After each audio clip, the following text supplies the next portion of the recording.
Have you seen Sci Man Dan has done a new video? Yeah, Oh, he's just pumping out the same 5 points. yeah, I know. After three of them, I thought, forget it. I'm not looking at this. He's not doing anything original. No, but you have to realize that what Simon Dan is doing is he's just putting out the same garbage because he's attracting the same idiots to his Yeah, channel. And it's good that they do that because if you have that low of an IQ, that's what you were attracted to. And I mean, yeah, these are the same people that, watch Cats on a Keyboard because it's just brainless idiot yeah. nonsense, and he attracts that same crowd. Yeah, well, there's another guy here too. I don't know the name of his channel right now offhand, but he has this video and it starts out with Marcus at first. Then it goes to Bart and then it goes to Randy. They've taken these images from that interview that the three of you have done. That's right. Yeah, And of course, he's making a big hoopla over it. And you go and you read the comments here, and I like them. Footprint covered in dust, bigger, more visible, tangible objects covered in dust. Right? Then you get these other ones here. Modern NASA engineer on the Van Allen radiation belt's Orion mission. Radiation like this can harm the guidance system, onboard computers, or other electronics on board. We must solve these challenges before we send people through this region of space. So you're saying that we could do this with primitive equipment back in 1969, yet cannot duplicate the feat with much improved technology? Are you kidding? that's a good one. I Yeah. like that. Then there's this one. If NASA says the lunar dust has filled in the blast crater, then how could the footprints still be visible? And here's another one. This video is actually bringing more doubts than confidence. And this one. So, the landing debris got covered by moon dust, but the astronauts' footprints are still clear? Does that make any sense? I love it. That's good. Then Nigel Dixon, one of our subscribers, said Elon Musk would never say America didn't land in the moon because he relies on massive contracts from NASA. Agreed. Yeah. Anyways, there's a whole slew of them here on this video. Wow. That's good. Interesting that they're picking up on it as well. Well, what's going to happen is that meteor that's going to pass by, and they're predicting that what in 2032 or something, it's going to hit the moon. That thing will accidentally hit in an area where it wipes out all of the landing sites in one shot. That's what'll happen. They'll Yeah. say, "Oh, everything got covered in dust, and and it impacted and blew away all the landing sites." Another fella in the comment section somewhere, I don't know where it was on somebody's channel, but he said this. He says, if the lunar rover and all of the footprints were there, I believe it was 15 or 16 where it blew the flag right off the pole. Well, it came close to. The debris flying out everywhere. How come that isn't filling in the footprints and the rover's tracks? You see, this is Yeah. what this guy's saying. Good point. Well, the inconsistency in the story that they want to tell us. There's so many details that they have missed when they're doing it, and that's just another detail that they missed. They can't say that this effect happened because it's inconsistent with the other points that they're making, saying that these footprints are going to be there forever. Just more holes in their story.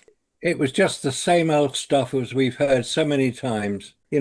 No stars in the photograph, waving flags. And basically, at that point, I got so bored I didn't watch any more of it. It was only about 10 minutes or so, but I couldn't be bothered to listen to him droning on about these ridiculously stupid ideas because he never actually names anybody who says these things. He You know, did Bart Sabrell.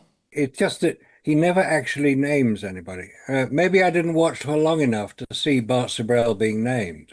He was talking about the difference, the 90-degree angle between the shadow of the astronaut and the rock. Yeah, I went into the comment section and I says, why don't you guys show the flag in the Apollo 15 when the astronaut walks by it and the flag moves? Because he doesn't touch the flag. You guys will never show that because it doesn't fit your narrative. You'll never show it. Fox won't show it. None of these major news channels will show it. The media will not show that because it's too damning. And neither will he. And neither will Dave. Have any of those guys shown the Apollo 15 flag? No.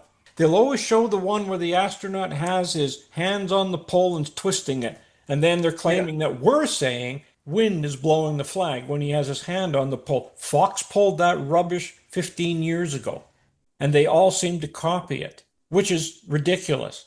Yeah. It's what I was saying about Sci Man Dan. He never actually names anybody. He never actually shows anything. And if he'd done his research, he would have been able to discover that it was probably Bill Casing in his original book, published in 76, 77. We Never Went to the Moon.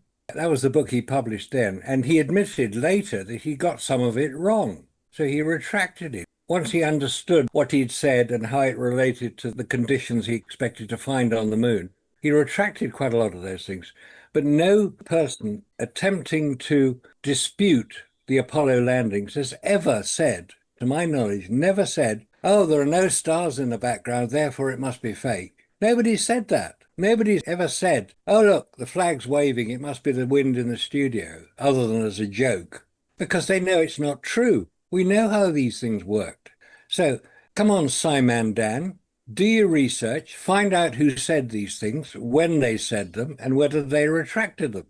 Because otherwise, you're just making up stories, stories that don't make any sense.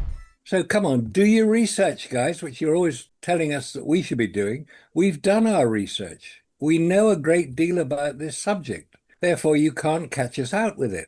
Talk about vacuum and its effect on photographic film. You know, the stuff they used in the Hasselblad cameras. Very good cameras, but the film would have been damaged in the vacuum that we know exists on the moon. So talk about that. Tell us we're wrong.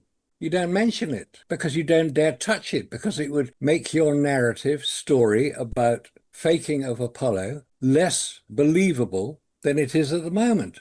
And it's pretty unbelievable at the moment for those of us who know about it. I mean, talking to kids the way you do, the Disneyfication of Apollo as you do some decent research. Then we might be able to get somewhere forward and maybe help NASA to get into space with humans. Of course, they can get into space with unmanned craft. Russia did in 1959. America landed the Surveyor craft in the mid 1960s. Of course, they knew the surface was not full of dust. They knew it back then. But all this idea that you can have stars in the sky and that proves some sort of fraud is ridiculous. You're going off into a fairy story, into a Disneyfication of Apollo. At least get your facts right, which you're always telling us that we should do. We get our facts right. Do you get yours right? Very unlikely on the evidence I've seen so far. Well, the other thing that Simon Dan was talking about is them traveling through the Van Allen belts. So, like what Curious Droid did, saying, oh, well, they just turned and went north and went through the thinnest part of the belt. But Uh, if you look at their diagram, they took off and they went across the Eye of Africa, right? yeah, So you know that they're, what, 8 to 10 degrees in their direction above the equator from where they're taking off. And that has to line up directly for them to get that slingshot effect that they wanted to have of going around the Earth when they accelerate to translunar injection. They can't turn and head north and then turn again and go up through what he claims is the thinnest part of the belt. Well, what he doesn't understand is that wave that comes around the Earth, that the Van Allen belts are grabbing in that electromagnetic field, simply redirects everything around the Earth. As it gets to the poles, that's more highly concentrated and comes down much lower. I mean, when you have the aurora borealis happening, you're down to about 15 miles off the surface, is what you're looking at. So now you can basically add another 1,000 miles that you're traveling within the belt in a very highly concentrated part of the belt. So the radiation is compressed into that narrow thing. Curious Droid and Amy Sherrill put the same thing up. Well, that caused her, when we responded to her, to disappear for a couple of years yeah, after we put that up. And he's just a parrot repeating something that, if you look at it in detail, you're going to see that where they actually traveled would require probably 2 or even 3 more tanks of fuel for them yeah, to accomplish that, to be able to make those turns. Because you're in space, it's not like turning the wheel on a car. It's not like flying a plane. You can't just turn it and use the wings to change direction. You need to have fuel to stop you from traveling one direction and fuel to accelerate you in another direction and then do it one more time. You're going to head north and then turn around and head to the moon. But that in itself, Apollo didn't have the fuel anyway, considering the fact that, what, they need 18 more launches today to be able to Yeah. accomplish the same thing.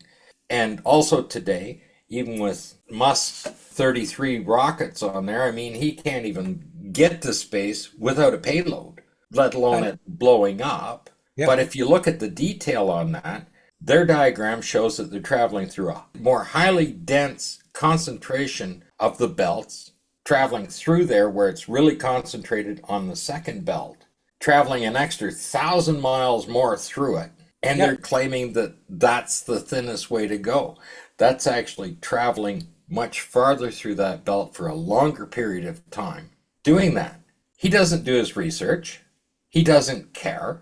He's just promoting a channel to complete idiots because they're attracted, like everybody to the lower IQ are attracted to each other. Yeah. And that includes him. So they're all at the same level. They create their own truths. They're going to stay at that level. There's no sense of them coming to our channel and actually learning anything because they would have to do research. SciManDan, if he's going to comment on the film itself, needs to do his own research. He needs to do his own testing. Yeah. Test photographic film in a vacuum chamber, just like we've done. Exactly. Just do it. It's not rocket science, it's science, basic science. Do it. Don't just talk about it and assert all these ridiculous things you can't prove. And anyway, don't you know that Vandenberg Air Force Base in California is where rockets are launched that go into polar orbit? That's where they're launched from. If you launch from Florida, you go into equatorial orbit. That's been known for ever since the rockets were first launched. You can't just turn a corner in space in a rocket to avoid this dangerous levels of radiation they keep talking about. You can't do that. It's not even science to suggest it. It's such a ridiculous idea that you can just change direction and go through the thinnest part of the belts. You can't do it. Rockets don't work that way. Cars do. One of the reasons why they launch from the west coast to go north is because when they're launching that, they're going over the Pacific Ocean. So Yeah. if there's a problem, it's going to land there. Like you could take off and travel east, but you'd be over land the entire way. So when you're on the Florida coast, you're launching over the Atlantic. So if there's a problem, it's going to splash into the Atlantic. On the west coast, they go north because it's going to splash into the Pacific. If you see what Musk is doing, he's going over the Gulf of Mexico. He could hit Jamaica, Haiti, maybe the southern tip of Florida, like when his stuff was blowing up, right? Which actually they had to divert air traffic and everything else when his last one, flew apart, right? And put that nice rainbow color up. But that's one of the reasons why they do that. And of course, because of the rotation of the Earth, as it orbits, you're getting a different part of the Earth when you're mapping it. And that's great for weather satellites and stuff like that. And spy satellites. And spy satellites because it's covering the entire part of the Yeah. Earth doing that. Exactly. That is the one reason is to keep it from having an accident and having it over land, over populations. That's a good point. It's a point that seems to be missed by a lot of these so-called experts who pontificate on how they understand all these things. And they demonstrate by their comments and by their actions that they don't understand it. Of course, you can't change direction once you've launched from Florida to go north. That's not how space works. So stop saying it, do some research, and find out what actually did happen. And you'll find what we found, that the whole Apollo mission was a fraud because it would have killed the astronauts if they'd been anywhere near those radiation belts, let alone the vacuum of space. Of course, they'd be dead. You couldn't have a dead astronaut once he was on the cover of Life magazine or Look magazine. He was a hero. You can't have heroes dying for lack of knowledge. That's not how it works. Many things that would have killed the astronauts with a Saturn V rocket Yeah, like the sound, like the point you made about the sound Sound, level. the vibration, and none of that is apparent. They don't even make comments about it in their audio. And they're talking inside so-called the capsule. It's the same 70 decibels of what you're hearing us at, and there's no background sound of anything in that, and there would have to be. Yeah, of course they would. If they could even hear themselves think, the sound is at a deadly quality, 205 decibels for Christ's sake. Yeah, that would kill people. And don't forget that these astronauts are only about 300 feet from those five Saturn V rocket engines, which are producing maximum power at takeoff. They're 300 feet away. You say 205 decibel of power in the sound. Basically, you'll be liquid. You'll be liquefied at that height. That would kill people. The best evidence for that is what the Apollo 17 launch was at nighttime. In the video of watching that launch, you can see the sound waves going up and it's vibrating the air that it makes it turn to light. Yeah, Okay? It yeah, actually vibrates the molecules in the air and it becomes light. And you can imagine what that would do to the human body. exactly. Because that vibration at that level would literally, as it's vibrating the molecules in your body, would literally heat it up, just like what a microwave does. Just vibrating the molecules that hard to make it turn to light, your body would start to cook from sound waves. And just look at the difference between a Saturn V launch with five 1.5 million pound thrust rocket engines 300 feet below you, and a space shuttle launch with two solid fuel boosters away from the craft. They're not part of the craft. The solid fuel boosters and the shuttle engines themselves do not produce that level of sound. No, well below. They're still very close to deadly. 180 decibels will kill you. And they're in around that range. They are separated, the fuel tank and everything else, from the solid boosters. What about Elon Musk's rocket? That thing that's got 32 engines on it and six up at the top, or nine, whatever he's got now. Wouldn't that liquefy people's organs if they were up on top of that thing?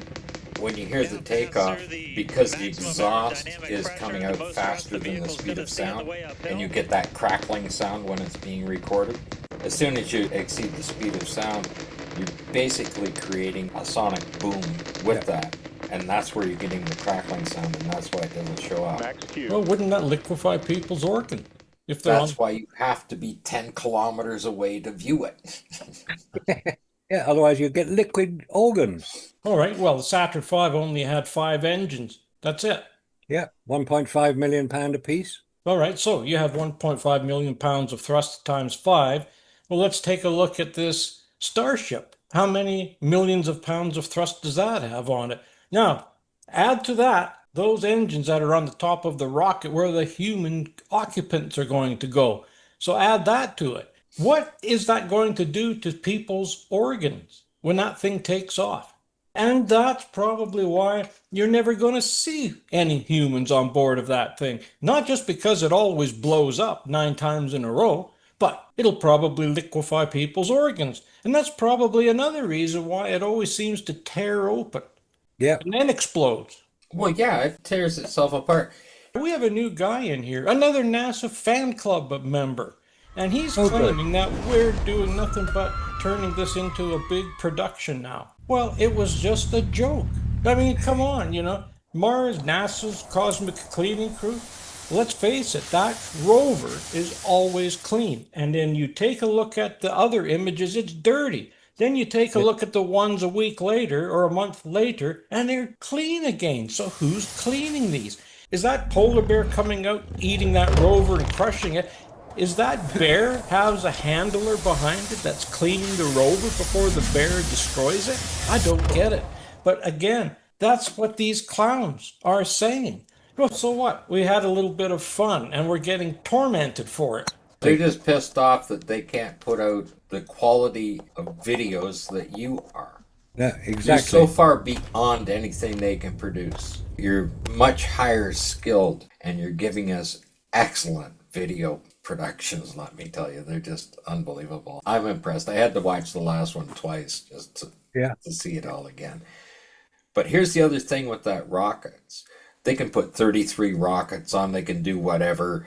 Even if they got the sound level down and isolated it off with insulation and everything else, it doesn't matter how much they claim the thrust is on Musk's launch. All of that ends 2.5 minutes at about 70 kilometers. All of that shit falls away. The second stage falls in, and it doesn't have anywhere near the power, and they're not even close to low Earth orbit. Yeah. You can make it. 8 million pounds, 10 million, 15. Some guy in the comments said, oh, he's going to produce 20 million pounds of thrust. Well, then why is it that this thing, without a payload, goes up 70 kilometers and then explodes all the time? Even if it didn't, that's it. That's your first stage is done 2.5 minutes later. So then what? It's out of fuel, it's out of those engines, it's out of that thrust. And it can't even lift an empty shell that's sitting on top of it any higher.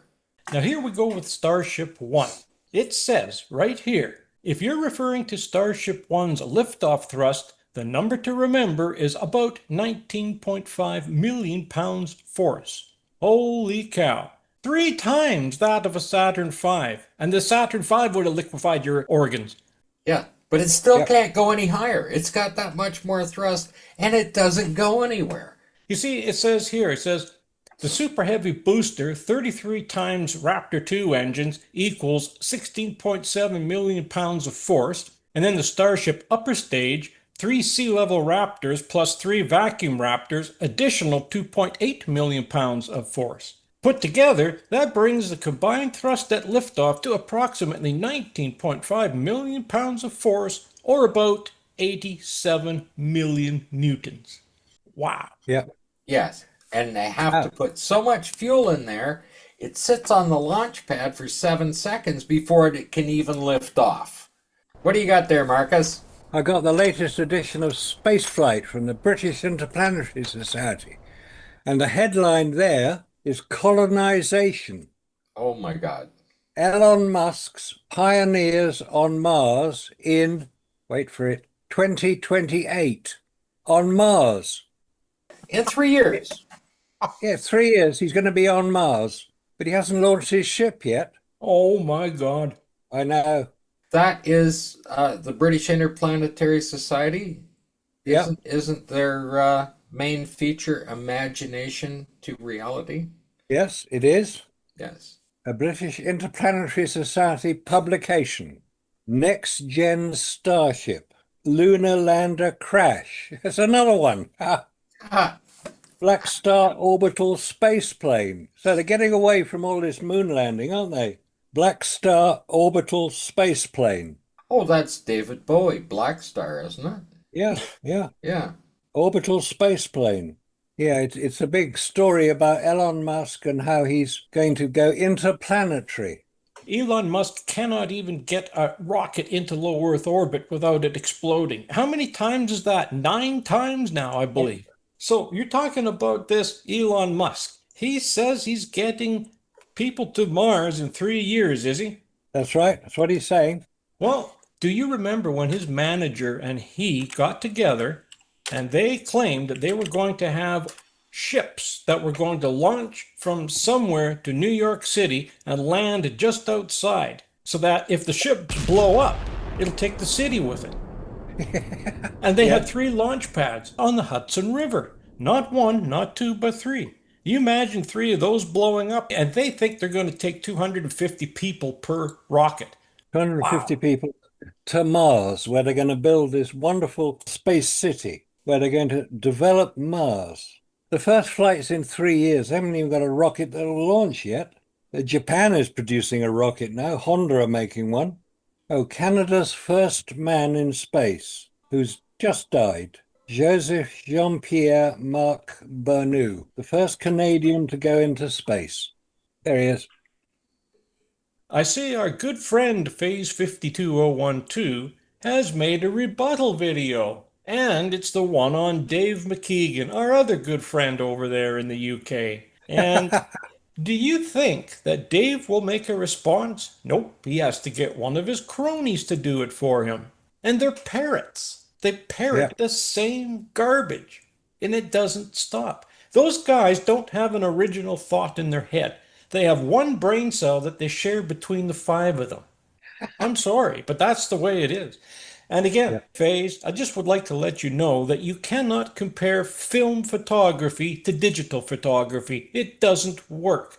Again, that's comparing apples to oranges, bananas to pears, oranges to grapes. It doesn't work. So go out, get yourself a film camera, and do some research. It just shows you the ignorance. He claims to be a photographic expert. As soon as he opens his mouth, we know the difference.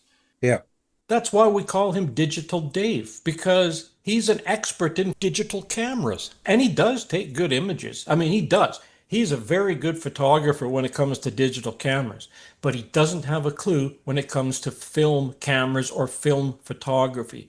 And maybe it's his age, I don't know, because Dave looks to me like he's about maybe 45, somewhere in there. So perhaps he's had 25 years of digital photography. And I don't know what he thinks when he's trying to compare film photography to digital. It doesn't yeah. work. What are you going to Because, do, Dave? Are you going to put your digital camera inside of a vacuum chamber? Just like that one clown in the comment section said. He says, well, I tried putting the film inside of my Dyson vac and it didn't fog. That was a neat comment. Yeah, well, he needs to put his dog in the vacuum chamber with the camera and take a picture of the dog because dogs don't die in a vacuum. What's that one that we watched where they said it just swells up and then shrinks back down again over time? That video also showed the dog would just swell up and then it would take a day or so for the thing to come back down.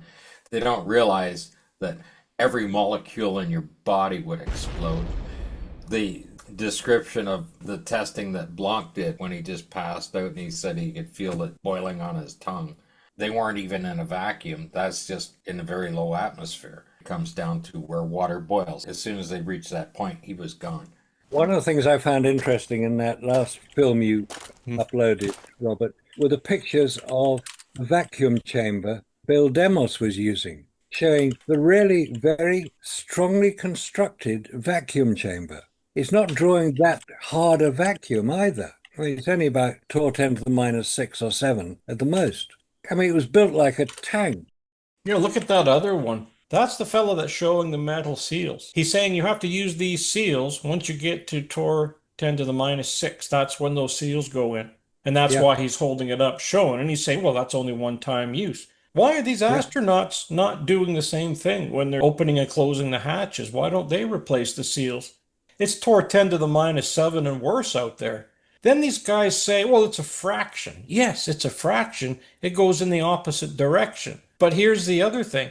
Try taking a zero point zero 0.01 microfarad capacitor and replace that with a zero point zero zero 0.001 microfarad capacitor, like I showed in the video. It's not going to work. Big difference. Yeah. A huge difference.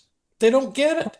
Yeah, that's why they don't talk about it, because they know the story would be completely destroyed, like an astronaut in a vacuum would be completely destroyed. You can't spend 8 hours in one of those 1960s spacesuits in that level of vacuum and not have it leak just a little bit.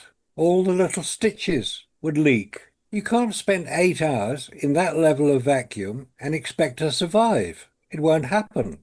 Well, not with that little amount of water that they had in there. Here was another thing that I was thinking of, is that sublimator. I had to look at the schematic on that, and guess what that has in it on the bottom? Heating elements. Do you want to know how much current heating elements take? We're talking about Apollo 17 here. The battery voltage was 16.8 volts and the capacity was about 400 watt hours. Now divide 400 by 16.8 volts and you have your amperage. Those heating elements are going to take 2 to 3 amps. How long do you think that battery is going to last when that kicks in? Let's face it, the water in that suit that they have, the garment that they have on that has that coolant going through it, well, when they're in the shade, it gets to minus 250 centigrade. So then that water has to be heated. And guess where it's going? Through those heating elements. And guess what's going to happen when you have heating elements that are sucking 3 amps?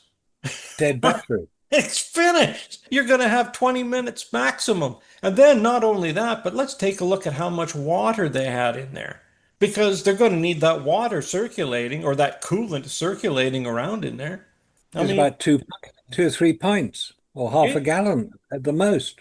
right. And guess what you need to circulate that water? A pump.